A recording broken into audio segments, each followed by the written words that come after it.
राहुल गांधी के केस में ना दोस्तों बड़ा ट्विस्ट आ गया। सूरत कोर्ट में ये मामला चल रहा है। अभी फैसला सुरक्षित रखा गया। 20 अप्रैल को फाइनल वर्डिक्ट आ जाएगा। लेकिन इससे पहले राहुल गांधी के साथ बड़ी साजिश की प्लानिंग चल रही है और साजिश हो भी चुकी है। भाजपा सरकार वो उसको जो है कि अंजाम भी दे चुकी है, ऐसा आरोप जो है विपक्ष ने लगाया। क्योंकि राहुल गांधी मामले की सुनवाई कर रहे जज गृह मंत्री अमित शाह के बहुत ही करीब है, इसलिए उन पर पक्षपात का गंभीर आरोप लग चुका है। सोहराबुद्दीन शेख एनकाउंटर तो आपको याद ही होगा, जिसके चलते अमित शाह को जेल जाना पड़ा था। सोहराबुद्दीन शेख एनकाउंटर में अमित शाह के लिए केस लड़ने वाले यानी अमित शाह की पैरवी करने वाले वकील अब राहुल गांधी को क्या न्याय दिलाएंगे, क्योंकि इस केस में वही जज बने बैठे हुए हैं। ये सवाल आज राजनीतिक गलियारों में गूंज रही है। साथ ही साथ कोर्ट रूम में राहुल गांधी के वकील ने इस केस को जिस तरह से प्रेजेंट किया है ना, वो काफी दिलचस्प है, जिससे भाजपा सरकार की नींदें उड़ गई है, भारतीय जनता पार्टी की नींदें उड़ी हुई है। तो पूरा मामला मैं आगे आपको विस्तार से बताऊंगी कि क्या क्या पहलू है इस मामले में। लेकिन सबसे पहले आप आजाद मीडिया को सपोर्ट करने के लिए देश नीति को सब्सक्राइब जरूर करें। देश नीति, केवल सच्ची और पक्की खबरें। राहुल गांधी को मानहानि मामले में सजा सुनाए जाने के खिलाफ याचिका लगाई गई, जिस पर गुरुवार को सूरत कोर्ट में जो सेशन कोर्ट है वो सुनवाई वहां पर हो गई। मामला जो है, मामले की जो वर्डिक्ट है उसे सुरक्षित रखा गया।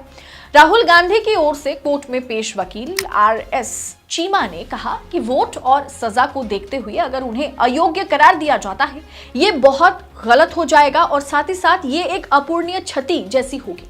साथ ही वकील ने यह भी कहा कि जज को गुमराह किया जा रहा है।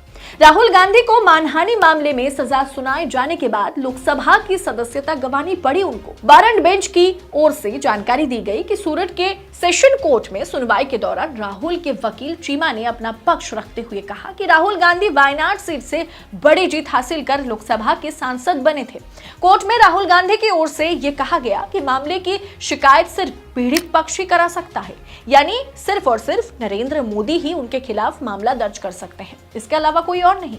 वरिष्ठ वकील RS चीमा ने राहुल का पक्ष रखते हुए यह भी कहा कोर्ट रूम में, मुझ पर मेरे साहस के जवाब में केस चलाया गया क्योंकि मैं PM की मुखर होकर आलोचना कर रहा था। ये ट्रायल मेरे लिए बेहद कठोर और अनुचित है। वकील चीमा ने कहा कि अगर कोई मुझसे ये कहता कि आप पंजाबी, झगड़ेलू और गाली गलौज करने वाले हो, तो क्या मैं इसके खिलाफ मानहानि का केस कर सकता हूं? इस तरह के कई शब्दों का इस्तेमाल अक्सर सभी भाषाई समूह जो है उनके खिलाफ किया जाता है, साथ साथ धार्मिक संस्थाओं आदि के लिए भी किया जाता रहा।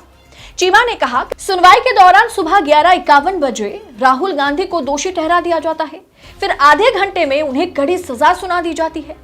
मुझे आश्चर्य है इस बात का कि ट्रायल कोर्ट ने मेरे जो पक्ष है यानी राहुल गांधी से कहा कि आपको सुप्रीम कोर्ट ने वार्निंग दी थी, बड़े ढीठ हो आप कुछ समझे नहीं। मुझे इसके लिए अफसोस है कि मैं कड़ शब्दों का इस्तेमाल करने जा रहा हूं, लेकिन यह सच है कि जज को गुमराह किया गया। अब 20 अप्रैल को ही फैसला सुनाया जाएगा, लेकिन उससे पहले सवाल उठाए जा रहे हैं कि जो जज राहुल के केस की सुनवाई कर रहे हैं वे अमित शाह के बहुत करीब है। यहां तक कि आज जो अमित शाह गृह मंत्री बने, आपराधिक मामले में उनकी रिहाई हुई है वो भी इस जज के बदौलत। इसलिए क्या इस मामले में निष्पक्ष राय जो है वो सुनाई जाएगी? इस पर राजनीतिक माहौल गर्म है। मोदी सरनेम मामले में सूरत की ट्रायल कोर्ट ने राहुल गांधी को 2 साल की सजा तो सुनाई थी। कांग्रेस नेता ने सेशन कोर्ट में एक याचिका दायर कर अपनी दोष सिद्ध को रोकने पर यानी उन पर स्टे लगाने की अपील की। इस पर अभी कार्रवाई जारी है। 20 अप्रैल को इसका फैसला आएगा। अतिरिक्त सत्र न्यायाधीश रॉबिन मोगेरा राहुल गांधी की याचिका पर गुरुवार को सुनवाई कर रहे थे, लेकिन ये जो रॉबिन मोगेरा है इसे लेकर के राजनीतिक माहौल गर्म है। क्यों? राहुल गांधी की पैरवी वरिष्ठ वकील RS चीमा ने की। राहुल गांधी की सांसदी इस केस के फैसले पर ही निर्भर कर रहा है, इसलिए जहां इस केस पर पूरे देश की नजर है, वहीं इससे जुड़े वकील और जज भी सुर्खियों में आ गए, जिसमें जज मोगेरा जो इस केस की सुनवाई कर रहे हैं उनको लेकर के माहौल पूरी तरह से बिगड़ गया है। विपक्ष जो है उन पर पक्षपात का आरोप लगा चुका है। रॉबिन मोगेरा अतिरिक्त सत्र के न्यायाधीश है, यानी वो इस मामले की जांच पड़ताल में शामिल है और वो इस पर राय सुनाने वाले हैं। राहुल गांधी ने सेशन कोर्ट में याचिका दायर कर अपनी दोष सिद्धि पर रोक लगाने की अपील की, स्टे ऑर्डर लगाने की अपील की, जिस पर 13 अप्रैल को जो है सुनवाई हुई और 20 अप्रैल को नतीजे आएंगे। जानकारी के मुताबिक रॉबिन मोगेरा तुलसी प्रजापति फेक एनकाउंटर केस में अमित शाह के वकील रह चुके हैं। वर्ष 2006 को याद कीजिए। साल 2006 में चर्चित तुलसीराम प्रजापति एनकाउंटर हुआ था, ठीक जो सोहराबुद्दीन शेख एनकाउंटर के ठीक बाद ही। सीबीआई अदालत ने गुजरात के पूर्व गृह राज्य मंत्री अमित शाह के वकील रॉबिन मोगेरा को 2014 में अमित शाह के कोर्ट में पेश न होने पर फटकार भी लगाई थी। सीबीआई के वकील बी.पी. राजू ने कोर्ट से कहा कि शाह के वकील बिना किसी वजह के अमित शाह को छूट देने के लिए आवेदन कर रहे हैं। इसी दलील के आधार पर विशेष सीबीआई न्यायाधीश जे.टी. उत्पत ने अमित शाह के वकील रॉबिन मोगेरा को फटकार लगाते हुए कहा था, आप हर बार कोर्ट स्पष्ट कारण बताए बिना ही उनकी छूट के लिए आवेदन आप कर रहे हैं, जो कि गलत है। हालांकि तब भी कोर्ट ने उनका आवेदन स्वीकार कर लिया था। 4 जुलाई 2014 तक के लिए इसे स्थगित कर दिया गया था। 26 जून 2014 को इंडियन एक्सप्रेस में छपी एक रिपोर्ट के मुताबिक 20 जून 2014 को मोगेरा ने जज उत्पत की अदालत से गुहार लगाई थी कि अमित शाह को सशरीर कोर्ट में हाजिर होने से छूट दी जाए। यानी उन्होंने, ये जो जज मोगेरा है जो अभी फिलहाल राहुल गांधी की केस की सुनवाई कर रहे हैं, जो उस समय यानी 2014 के दौरान जब वो अमित शाह के वकील के तौर पर पेश हुए थे, तो वो लगातार हर एक पैंतरेबाजी अपनाकर अमित शाह को बचाने की जी तोड़ कोशिश किए थे।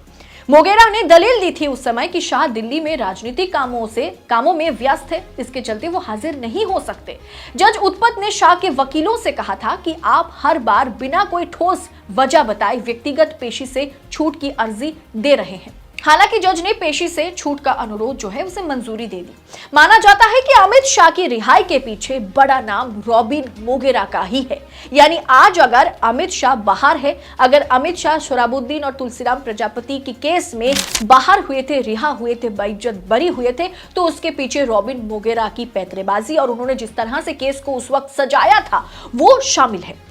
और साथ ही साथ अब वही जज जो है वो राहुल गांधी की केस की सुनवाई कर रहे हैं। वो जज बन चुके हैं, तब वो वकील थे अमित शाह के और अब वो राहुल गांधी के इस केस में जज है। तो क्या निष्पक्ष फैसला आएगा? क्या निष्पक्षता के साथ इस फैसले की वर्डिक्ट सुनाई जाएगी? इसे लेकर के विपक्ष जो है वो कड़ा रुख अपनाते हुए सुप्रीम कोर्ट के पास भी जा सकता है। अगर ये वर्डिक्ट जो है जो 20 अप्रैल को आने वाला है, वहां पर अगर कुछ गड़बड़ी होती है तो, क्योंकि राहुल गांधी की सदस्यता, संसदीय सदस्यता इसी वर्डिक्ट पर निर्भर कर रहा है कि बहाल होगी या नहीं होगी। ऐसे में विपक्ष मोगेरा पर, जज मोगेरा पर जो इस पूरी सुनवाई की कार्रवाई कर रहे हैं और जज बने हैं, उनको लेकर के विपक्ष जो है, कांग्रेस जो है वो काफी हमलावर नजर आ रही है। ऐसे में इस पूरे विषय को आप किस अंदाज में देखते हैं? क्या आपको भी लगता है कि अमित शाह के वकील अगर राहुल गांधी की केस की सुनवाई कर रहे हैं तो वो पक्षपात करेंगे?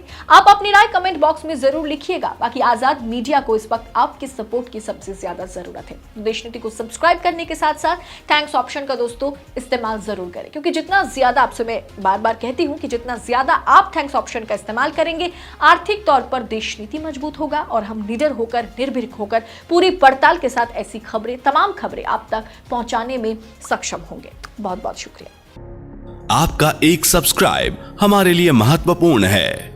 देश नीति को अभी सब्सक्राइब करें और बेल आइकन को दबाना